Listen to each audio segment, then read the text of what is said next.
Salut à tous et bienvenue pour ce troisième épisode d'Old Fashion consacré à la Coupe du Monde 78 en Argentine. On va y parler de la finale bien sûr, controversée elle aussi. Mais avant ça, Jules, tu voulais revenir sur quelques anecdotes qui ont jalonné cette Coupe du Monde, je crois. Ouais, salut à tous, salut Zach. Je voulais revenir sur deux, trois fun facts, comme on dit en Amerloki. Ça vous permettra à tous de briller en dîner mondain ou de couper la chic à ton oncle qui lance le sujet israélo-palestinien au repas de Noël. La première anecdote, c'est peut-être la plus connue, mais certains, à mon avis, l'ignorent. C'est la fois où la France a dû jouer en vert et blanc pendant une Coupe du Monde. Alors attends Jules, par contre faut que tu m'expliques, à moins que les Bleus aient fait une collab avec l'Algérie, comment ont-ils pu jouer en vert et blanc? Ouais, évidemment, c'est pas leur couleur et c'est pas non plus une collab avec l'Algérie. C'est les couleurs en fait du CA Kimberley, qui est un petit club local. Pour remettre un peu de contexte, c'est le dernier match de poule, la France affronte la Hongrie et aucune des deux équipes n'a encore quelque chose à jouer après un mondial bien maussade des deux côtés. À l'échauffement, on voit les deux équipes qui s'entraînent en blanc et la boulette, c'est que le staff des Bleus n'a pas pris un autre jeu de maillot que celui-ci. Donc les intendants des deux nations se renvoient la balle. La Hongrie propose de prêter leur jeu de maillot rouge. Le problème, c'est que leur gardien joue aussi en rouge, proposition donc rejetée par les instances. C'est ainsi que le staff des Bleus partira en scooter dans les rues de la ville pour emprunter un jeu de maillot à un tout petit club de pêcheurs locaux, donc le CA Kimberley. D'où les images d'archives que l'on peut retrouver de la bande à Platoche avec un maillot crème rayé de vert. Les Bleus, ou vert et blanc comme vous voulez, finiront par s'imposer 3-1, repartant de cette compétition à la tête un peu moins basse et enclenchant la belle époque pour les Français sous des couleurs inhabituelles. Ah OK, je comprends mieux pourquoi j'avais déjà vu des images avec ce maillot étrange et est-ce que tu as d'autres petites anecdotes avant de passer à la finale?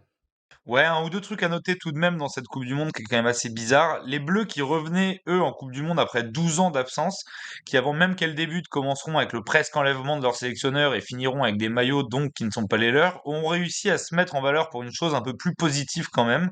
Malgré leurs deux défaites inaugurales les privant de tout espoir dans cette compétition pour leur entrée en lice, l'équipe de France ouvrira le score au bout de 38 secondes de jeu via Bernard Lacombe, but le plus rapide de l'histoire de la Coupe du Monde à cette époque et pendant longtemps.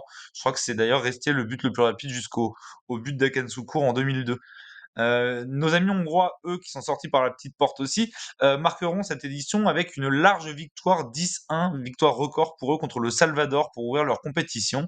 À noter aussi, pour finir sur les choses amusantes de cette édition, que la non-sélection de Maradona avait beaucoup fait jaser à l'époque, et que c'est aussi lors de cette édition qu'une équipe africaine gagnera pour la première fois un match en phase finale avec la victoire de la Tunisie 3-1 face au Mexique. OK, bah, écoute, merci pour toutes ces petites, anecdotes croustillantes à ressortir entre potes et pour clore ce old fashion, tu veux nous parler un peu de la finale maintenant? Ouais, évidemment, on y arrive. Donc après l'accession controversée des Argentins en finale, vous pouvez écouter notamment l'épisode 2 où on en parle, il reste un dernier obstacle à franchir pour que le pari de Videla soit réussi, les fameux Hollandais volants. La sélection néerlandaise, privée de son génie qui est Johan Cruyff, a réussi à se hisser en finale après un beau parcours. Rapide retour sur l'absence de Cruyff, s'il a été dit beaucoup de choses sur son absence étonnante à ce mondial. On a entendu d'un côté que c'était pour s'opposer à la junte militaire ou encore que c'était un retrait de sa part après une embrouille avec la fédération concernant une histoire de prime. Johan himself révélera 30 ans plus tard que c'était simplement pour des raisons personnelles qu'il se sentait épuisé, à bout et n'avait tout simplement plus la niaque. Et ouais, c'est quand même beau de leur part d'arriver en finale sans leurs meilleurs joueurs et d'ailleurs, est-ce qu'ils ont pu un peu rivaliser avec le pays hôte? Un peu, et on va dire dans des circonstances assez particulières. Il faut savoir qu'à ce jour, en compétition officielle, cela reste d'ailleurs le seul succès de l'Albi Céleste face aux Bataves. Pour mettre fin au suspense, les Argentins vont remporter ce match 3-1 après prolongation et un doublé de Mario Kempes. Mais on peut dire que chez nos voisins, cette défaite a laissé un goût un peu amer. L'attaquant Ronny Russenbrick explique d'ailleurs que la sécurité était complètement nulle et que les supporters étaient comme fous, s'interrogeant même, j'ouvre les guillemets, comment serions-nous rentrés à l'hôtel si nous avions gagné.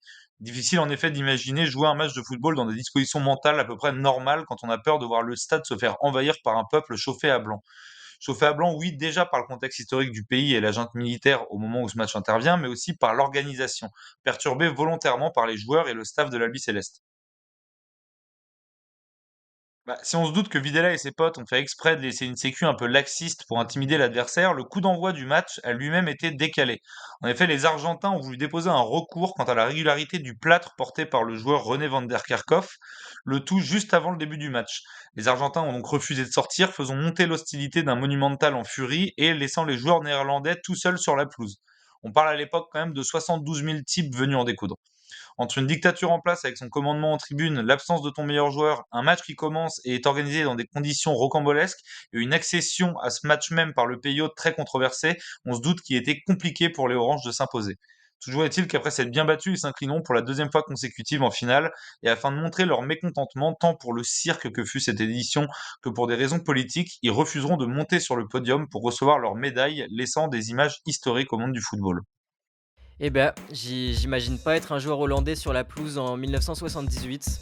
En tout cas, il y en avait des choses à dire sur cette compétition et donc merci Jules pour ce troisième épisode. On va pouvoir clore sur le fashion dédié au mondial 78 et on se revoit très vite pour parler d'autres petites histoires et mieux comprendre la grande. Salut Jules, salut tout le monde et merci.